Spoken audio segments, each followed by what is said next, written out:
एक बच्चों का पार्क भी था, जस्ट 0 पॉइंट जिसको कहते हैं, एंट्रेंस पे ही है इसकी, और एक रेस्टोरेंट भी। लेकिन वहाँ पे चूँकि सिक्योरिटी सख्त थी इसलिए हम वहाँ नहीं रुके।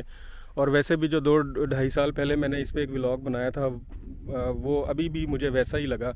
कोई ख़ास डेवलपमेंट मुझे नज़र नहीं आई वहाँ पे।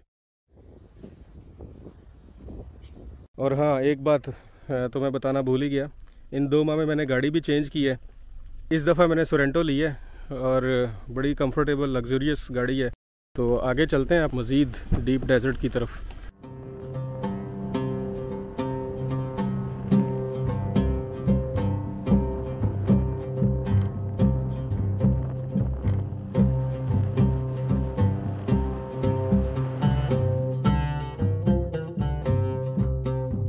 ये देखें जी, सहरा के अंदर सरसों के फूल कितने खूबसूरत लग रहे हैं, और ये ताहद निगाह सरसों के खेत नज़र आ रहे हैं।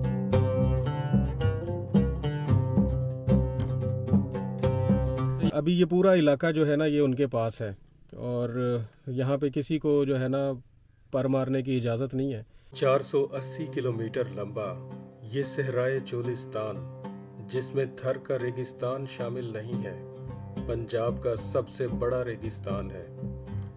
वादिये सिंध की तहजीब से लेकर जब हिमालय के पहाड़ों से बहता पानी इस सहरा को जिंदगी बख्शता था, और 19वीं सदी तक जब खुश्क साली चार सू फैल चुकी थी, इस सहरा ने इर्तकाए जिंदगी के बेशुमार मराहल तय किए हैं।